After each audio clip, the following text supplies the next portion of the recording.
Welcome to Psych's The Bottom Line Pharmacy Podcast, your regular dose of pharmacy CPA advice to fuel your bottom line, featuring pharmacists, key vendors, and other innovators.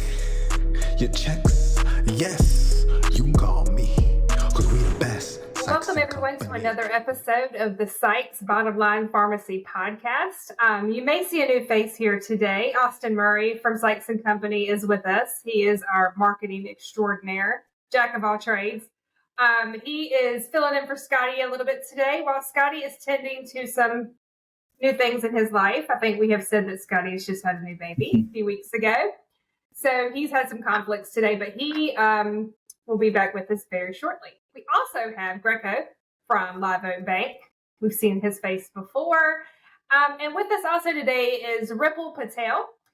He is a jack of all trades when I asked him kind of what his title would be. He is a pharmacist. He has owned his own pharmacy. I believe I heard him say he has worked for the PBM before. That's unfortunate. But no, and I think you said, Ripal, you have worked for a chain, so you've kind of done it all, but you are now the founder of SaveonRx, which is kind of what we're going to discuss today. So tell us a little bit about yourself, what you've been doing, and about SaveonRx. Yeah, absolutely. So as you said, I started my careers off in a chain setting. Then from there, I was there for over a decade, transitioned to more of a mail order model. So worked for a PBM for a short period of time. And then I actually opened my own independent pharmacy in 2016. So I did that for about 6 years or so. And then obviously knowing that there's how the shift on the margins are trending over the 6 years, I feel like there was a need for something that can kind of help pharmacy increase their margins. So, we started at the SaveonRx platform once I exited out of the pharmacy in 22. So we are a discount card company that work with many pharmacies to kind of help reduce the patient's out-of-pocket costs. And at the same time, where pharmacists can actually make some margin in the middle. Perfect. So it sounds like a win-win for both parties, which is not usually the case. Exactly. I always had a passion where I felt like the pharmacies are the ones that are doing the counseling, providing the care. Like there should be something more meaningful for them to sustain that business and grow that business. So we wanted to create a product that kind of tailored to that as well. So when we're talking about, as far as the independent pharmacy side of things with this, obviously, like you mentioned, with reimbursements being extremely low right now for a lot of stores, how can our independent pharmacies that are looking to add different streams of revenue, kind of differentiate their business, things that are going on, how can they get into this and what do they need to know? So I think there is a huge push towards cash pay. I mean, there's a significant, from what I have seen, is a lot of folks are utilizing discount cards, right? I mean, we have seen a growth of discount card year over year. So there is some need, just because either people have high deductible plans or no insurance or can't afford their medication. And then the way we price things, obviously, is tending to a lot of folks utilizing the card. So even as the plans are changing over the coming years, a lot of the medications there used to be back in the day on even on generic side on a tier 1 formulary are starting to shift to a higher formulary. So we were actually I was actually at a Medicare conference a few weeks ago, and that was one of the main topics, was how price out of pocket for folks are increasing because there's some trend in shifting from a tier 1 to tier 2 or tier 3. And that's, I think, is going to be not only more out of pocket for the patient, they're going to look for other ways to save. And I believe discount card would be one of those things that they're going to default to in order to kind of get some savings out of pocket for their medication. So I feel like the pharmacy has a tremendous opportunity on that side to help their patients save on their medication, but also to keep them compliant on their medication to manage those disease states that those patients are having.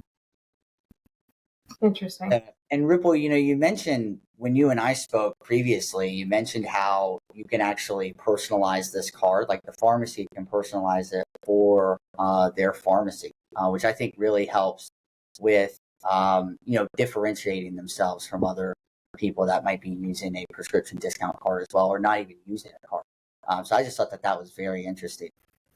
Yeah, from a marketing side, we do have a pretty user-friendly platform. So if a patient or provider or whoever is going on our platform, which is SaveonRx.net, if you go on there, you can search for medication and by zip code, get pricing for all our pharmacies that are on there. It is a pretty user-friendly platform. We actually will put independent pharmacy on there with their logo and their branding. So a lot of times you'll see some platform that may not provide the branding opportunity. And I think that's one of the key marketing strategy a lot of independents have, is to make sure that branding is consistent. And similar to that, we can do the physical cards in their branding as well. So whether they're working a health fair or doctor detailing or community events, sponsoring a baseball or softball league in their community, it's a way for the folks that are out there to kind of educate them about their pricing on the platform, because that way that helps them drive cash business. I mean, in my store, when I first started, I believe my cash model, I didn't really have a cash model. We were doing maybe about 3% of total our claims to be cash. But I know there's a lot of volume out there based on what the trends that we have seen, and that's going to continue to grow every year. And as the bigger discount card company, as they post their revenue, you can tell there's a huge increase in the usage of the card. So I feel like independent pharmacy has not captured that piece. And I feel like this is one of the ways that they can try to push some of the cash business to them as well through their marketing efforts. That's actually how I came across Ripal. Was nice. Ripal, we started talking kind of midway through 2023, I believe. Maybe a little bit earlier than that. And Bonnie, I was speaking actually to Nick Seacrest at McKesson. And, we're always exchanging, just as we do, Bonnie, with Sykes and Company, kind of trends that we're seeing, trying to always keep our finger on the pulse of where things are going. And we were really seeing that thing where, the gross margin percentage, obviously, as we all know, have shrunk quite a bit. The margin per script has shrunk. So the thing that everybody's always looking to do is, how are we going to increase gross profit per script? I think as a bank, when we're financing transactions or we're looking at current owners' financials, that's one of the main things that we're asking them a lot. How are you achieving the margins, and kind of what's the story behind that? And so Nick actually was the one in a conversation that mentioned, hey, you should talk to this guy Ripal. He's doing this cash discount card, and I as well have been watching the rise of the cash discount cards and just the cash pricing cost plus model out there. So I got to talking to Ripal, and I really felt like his story of being an independent owner, understand walking in the shoes of his now customers, and what that cash pricing structure can do, even if it's on an incremental level. So started talking a little bit more, and I have no financial interest in this company. We don't have any financial interest in the company, more just another great contact out there. I do feel like it is low-hanging fruit, as you mentioned. And I know it's not for everyone, and because it depends a little bit on your community, right, Ripal? That does kind of depend on some things. But I think, Bonnie, even from the accounting side, we see when there's just that incremental increase in profit per script, the difference it can make on the bottom line. Every bit counts, with things as tight as they are for some people right now. So that's a really good question. So when we talk about, it works for some, maybe it doesn't work for others. Kind of what's a good example of a community or, an area that this would work the best in? Or is it easier for you? Is there some sort of process you can go through to kind of analyze if this is a good fit for someone? Yeah, so when we do a demo with each store, like we will talk to owners and kind of strategize on what works and what not work. We do kind of look at the area that the store is located, what's around them. Are there urgent cares around them? Are there animal hospitals around them? Is there a community chamber events that are happening? So most of the times, mostly all independents are in communities where it works majority of the time. So right. Where you may not see it work is maybe a store that it's in predominantly Medicaid area or specific area that may not have a lot of cash business, but majority of the area it does work in. And then we can strategize based on where they're at and what are some of the strategies you have that you can implement the card. So I would say 95% of the time it should work in majority of the area. It's just how engaged are the pharmacy owners in their community it drives a lot of that, right? Because the more engaged they are in their community, and we become like almost like a supplement to their marketing strategy. So I can't say it's this one will fix everything, but it helps towards getting your margins increased. Yeah. Right. Yeah. Well, for sure, pharmacists have to be looking at all the different, it's not just one thing. It's got to be at this point, we're seeing people get into all different types of revenue streams to keep things going. So yeah, and majority independents are pretty involved in the community. A lot of them sponsor a lot of events. They do a lot of activities. This just gives them a tool to kind of help push people. Because one of the things that I've heard for the 6 years that I had my store was we always thought independents were expensive. That was just I don't know why that's a general consensus among people who don't use independents. But in reality, it's not the case, right? So it's like, how do we get that out there? This kind of helps communicate, because you can tell people all you want, like we have the best prices, but until people see it, I think that becomes a differentiator, and this kind of the platform helps them kind of guide that piece. Yeah, it's amazing that you mentioned that. I think about that a lot, even in my local community. If I'm looking on social media, I at least see two to three times a week someone complaining on social media that I had to sit in the drive-through at X, big box store forever today, or I waited forever. So-and-so didn't have my prescription. And I just constantly comment, our local independent, go to this, X independent. Why aren't you going to so-and-so? And I don't know what it is. It's even people sometimes that I'm like, what are they doing? Yeah. So I don't know what the reasoning would be there. But you're right. You kind of got to change that. Change the narrative.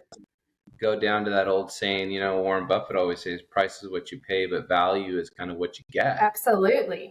And what I really feel like is, when the kind of pandemic, post-pandemic, the value of those independent pharmacies really shine, as being a beacon of a place for people to go.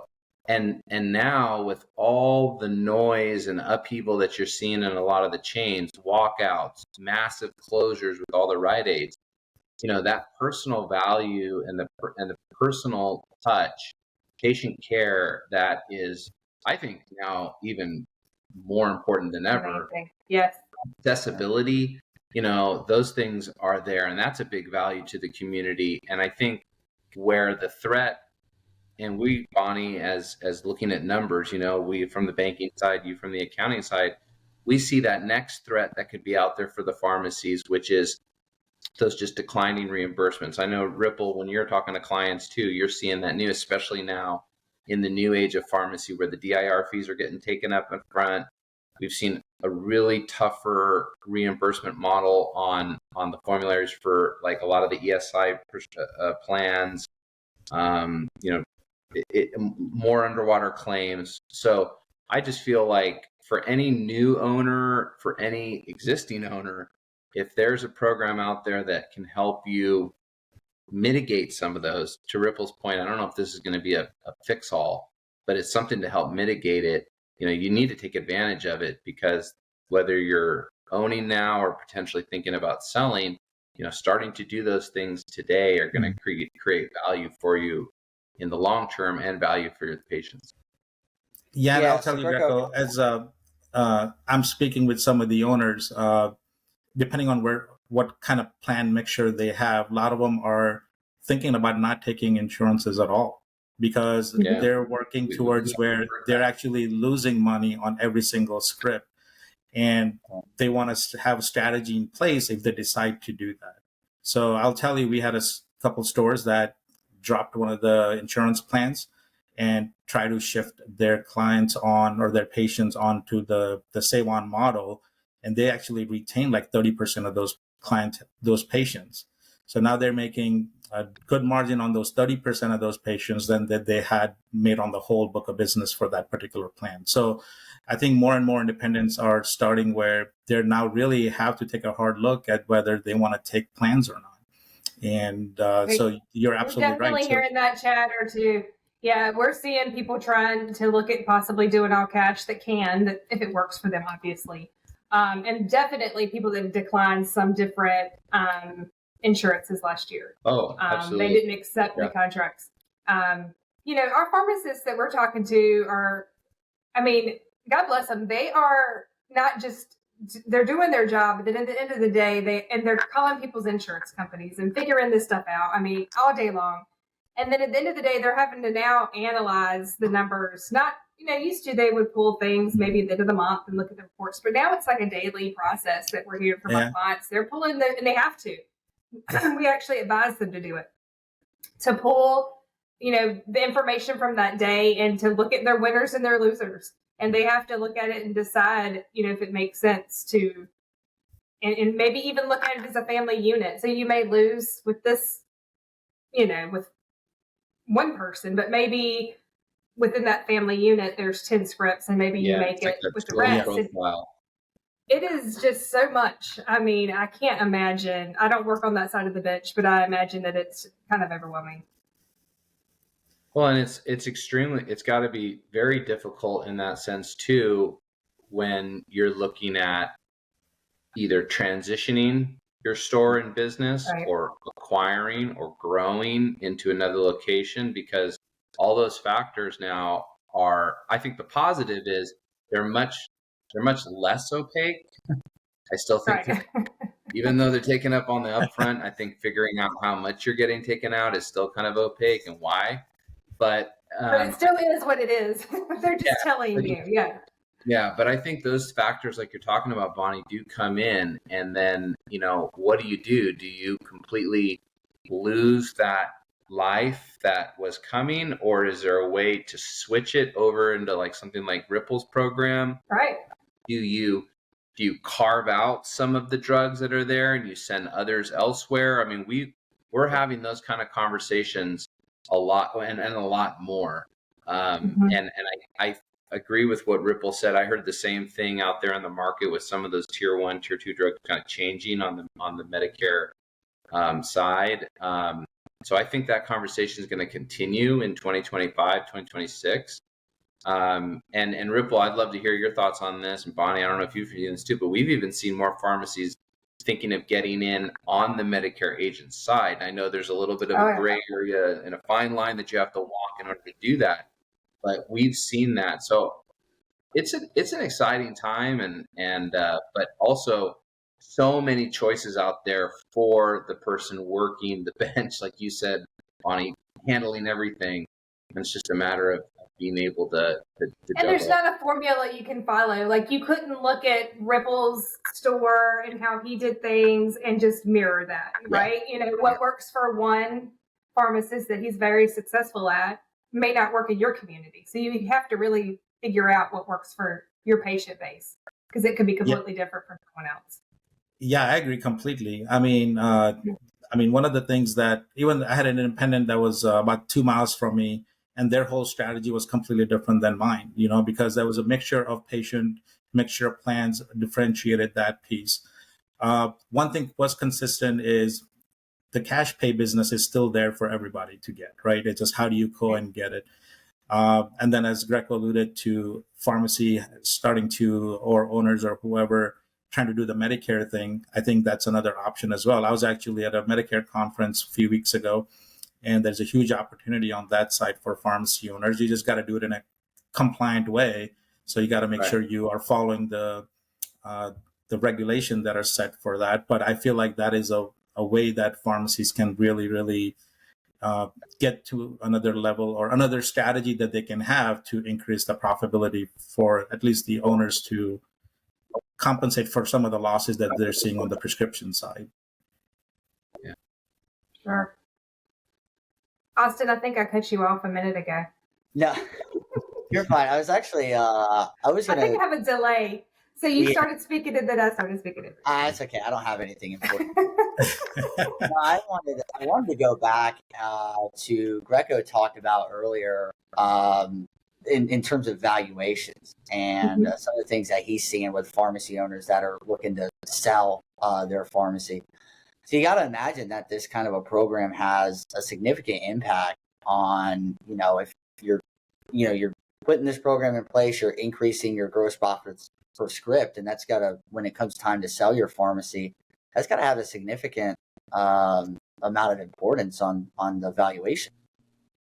Yeah, I mean, you're absolutely right. I mean, there's a lot of factors. While as much as like coming to determine what the value of a pharmacy is, what the free cash flow is, and the ongoing sustainability of that, that's a mix of an art and science. But what I would say is probably a pretty hard and true, consistent fact is if you're able to have above the market, above average gross profit, right, driven by something that is sustainable and proven and can essentially be like almost like handed over to someone in a playbook. And I think those things will help drive the value of the pharmacy and help yield a higher asking price, and the bank will usually, as long as they meet the debt service coverage requirements, and we feel like there's a good way of transitioning that so it continues, that definitely, not only does it help finance the business, Bronny, we were joking earlier, like how much it helps a lot. It also, I think, really kind of, like you said, it adds value to that seller. They could maybe ask a little more and justify it. And if the bank can support it, then, at the end of the day, the market's willing to pay it. That makes a lot of sense. And I think, like, Ripple, when we had dinner and you were talking a little bit about the owner that bought your store, how long ago was that? Was it like 3 years ago, 4 years ago? Almost 2 now. So it's been a while. Okay. Yeah. And he or she is still using that program, right? I mean, if we went back and pulled their financials, their margins are the same, or have they even possibly grown because of the program? Yeah. So I think one of the things we do or help the stores, if they want to look at, is if they're utilizing the card and they want to know what their margins are running at, we can do the analysis. If we get their price, that they just let us know what the cost of something is, and we can run the numbers. And I'll tell you, the few store owners that have asked us, they were running a gross margin of mid 60, low 70%. So the card usage is driving good amount of margin for these pharmacies. When you look at a blended average overall for the all book of business, it's not even close to those numbers. So I think growing that aspect. Yeah. That's like the margin that people get from comp. Yeah, exactly. Yeah. So there's definitely a lot of value in that. But and we have seen stores that are doing it correctly or marketing the right way. We have seen increased usage in that store because, they're driving some of the business to them. Instead of what we tend to see is a lot of times the bigger chains and grocery stores have a higher usage because a lot of them take almost every card that's out there, right? Independents are a little bit more selective just because of the fees and things. So with having an independent friendly card, the margins gets retained at the store level. Yeah, that's very interesting. I know Greco and Scotty are talking about that topic a little bit more in terms of like gross margins and valuations out of Amerisource this year, the Pharmacy Ownership Breakfast. So that'll be very exciting to kind of hear you guys do a little bit of deep dive there. Kind of shifting gears, going back to what you had mentioned in terms of the marketability of this. So, when it comes to you're selling your pharmacy, that right go-to-market strategy the first time is really important. And so having a program like this in place to show that, like, hey, we've been doing the work to improve our gross margins, and here's how much we've grown it by. That's a pretty strong value proposition, and for a lot of prospective buyers, that'd be very powerful in terms of marketing that and adding that in your value proposition. Yeah, no, absolutely. I mean, I think, we always say that if you're going to do an acquisition of a business in a store, you kind of have the first shot at it is really the best one, right? That's the one that you want to, get right. And the more go-to-market strategy where you're having these types of programs that are attractive to the space, those are pretty important, and you want to get it right the first time. But also, not only just buying or selling the stores, businesses today, they may want to go out and get a business loan to buy their building. They may want to get a business loan to, expand into a new territory. They may just want to go get a line of credit from their banks, right? And anytime their business financials are healthier, it just makes that process so much simpler. Yeah. And I think that's the message that I would say to any existing owner, any new owner, like, hey, like, we all know that you have to try it. It's just finding the solutions. And obviously, Bonnie, we're big advocates of, if you can't measure the numbers correctly, you can't manage it. So you also have to have that proper accounting. The middle accounting. I was about to plug that. Thank you. It all I would just like to say that none of this is going to help, or you're not going to be able to, it will help, but you won't be able to see the effects of your hard work and your labor if you do not have up-to-date numbers and correctly adjusted information. So it all goes together. But yeah, that's a big, and that's another thing. When you're talking about selling, I know we preach this all the time, but you're talking about what to sell your pharmacy possibly, you have got to make sure that you have good numbers, right, and information up to date, for people to be able to do evaluation and to be able to even know how much to ask, or to make sure that you're not undervaluing. And if you're the buyer and you're looking at a store that doesn't have up to date information, you have no idea what you're looking at. So, and it doesn't get much simpler than cash. That's another pocket. I mean, and again, I know, like, it's not going to be 100% of revenues, although you're right, Bonnie, we are seeing more people starting to diversify or bifurcate their business into creating a separate, where it's cash only. Mm-hmm. We've actually heard some people starting to do that. So, yeah, I just think, those things are on the horizon. Yeah. It's not doom and gloom. A lot of people can make it sound that way. I'm kind of like what you said, Greco. It's an opportunity, and it's exciting in a way. It's just, people have to get a little creative about how to keep the revenue coming in. And hold themselves accountable too. I mean, right. I would encourage, Ripal, I'm sure you are just like all of us here, like Live Oak Bank, Sykes and Company, we're partnering with our customers and clients and holding them accountable almost, kind of like almost serving as a partner. And I'm sure you're doing the same thing with your customers too, is holding them accountable to make sure that they're using the program in the right way and that they're leveraging it to the best of their ability.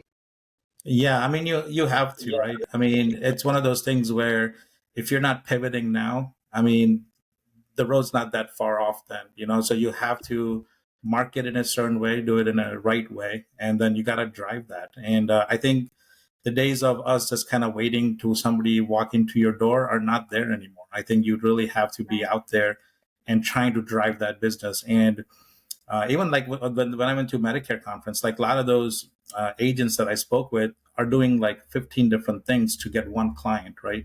So for one person to sign on with them, so pharmacy is no different, right? So they have to do 10, 15 different things to get that one life coming into their pharmacy. And then have other programs in place to retain that.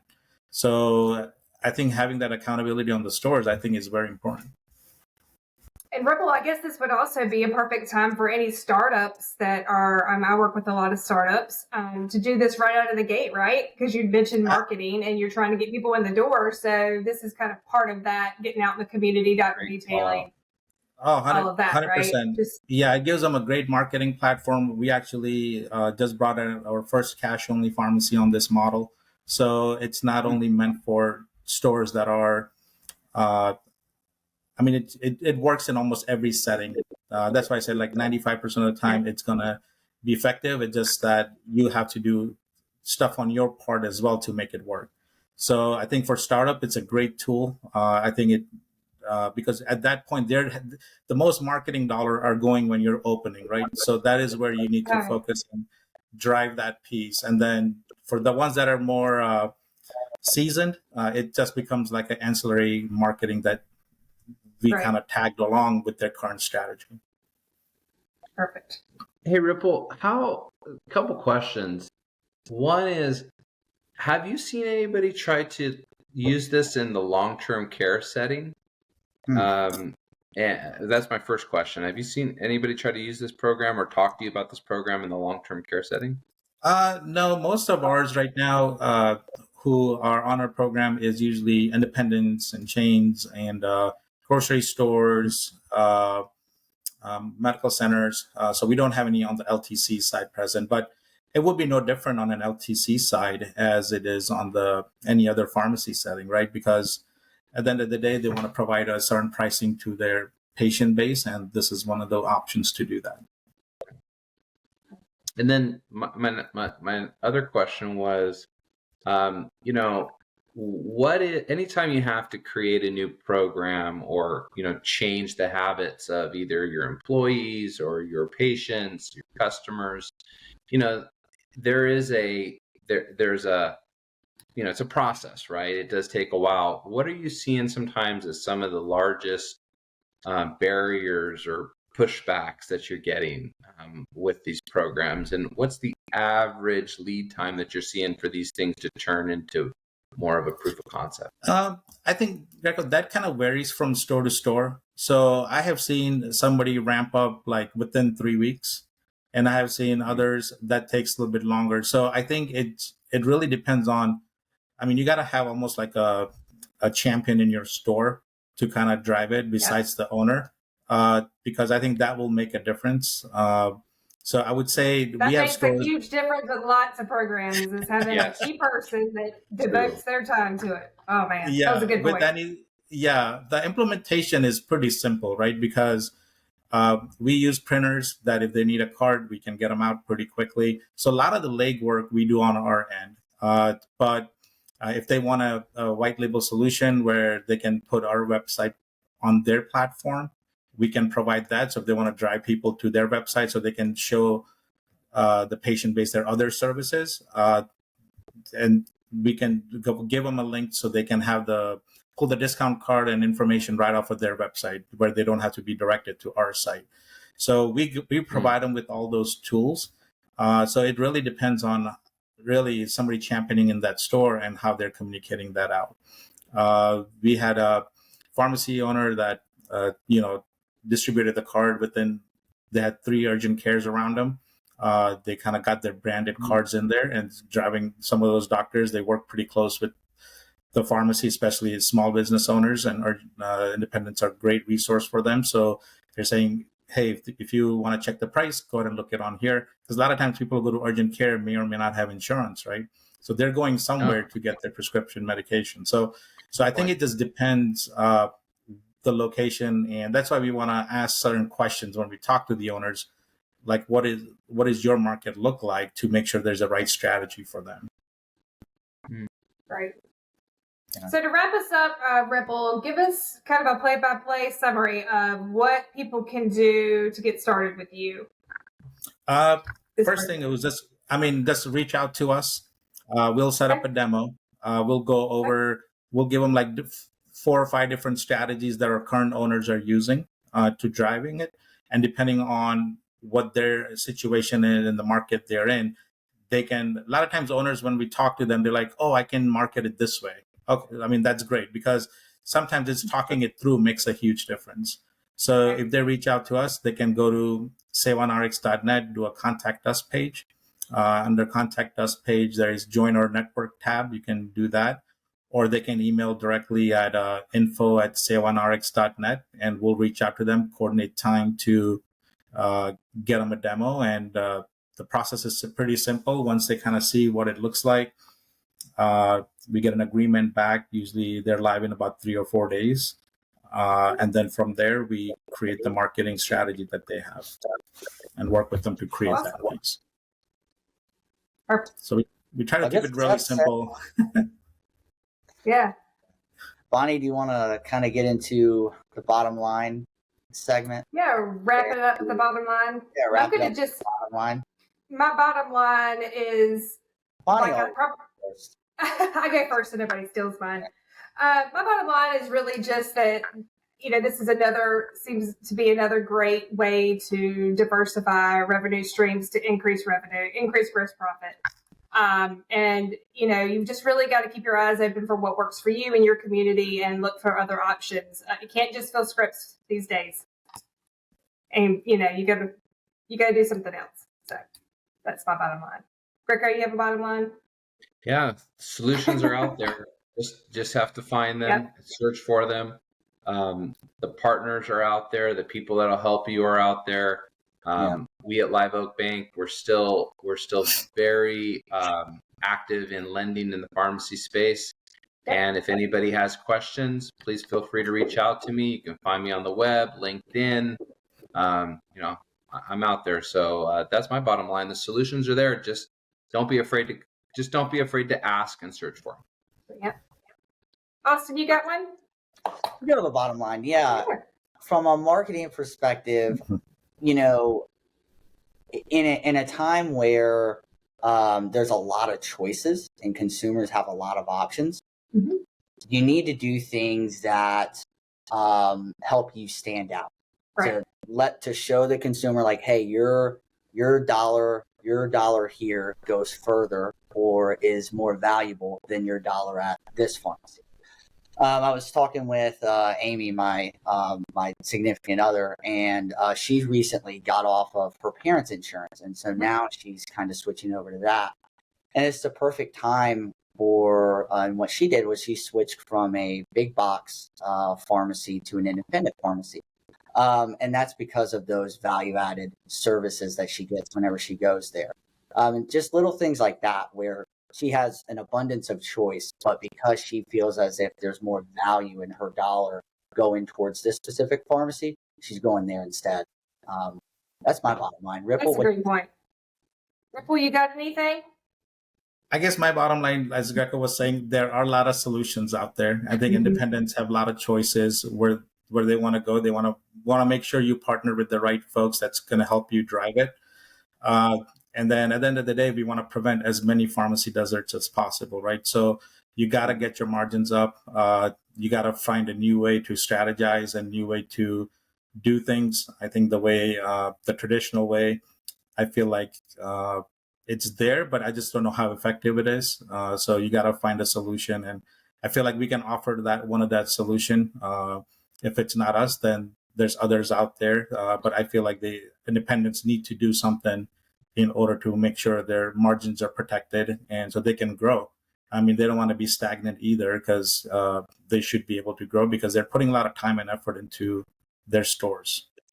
And maybe that's because I was a previous pharmacy owner. I feel like how much work I had done in my store, so you just gotta make sure that they're protected to a degree. So.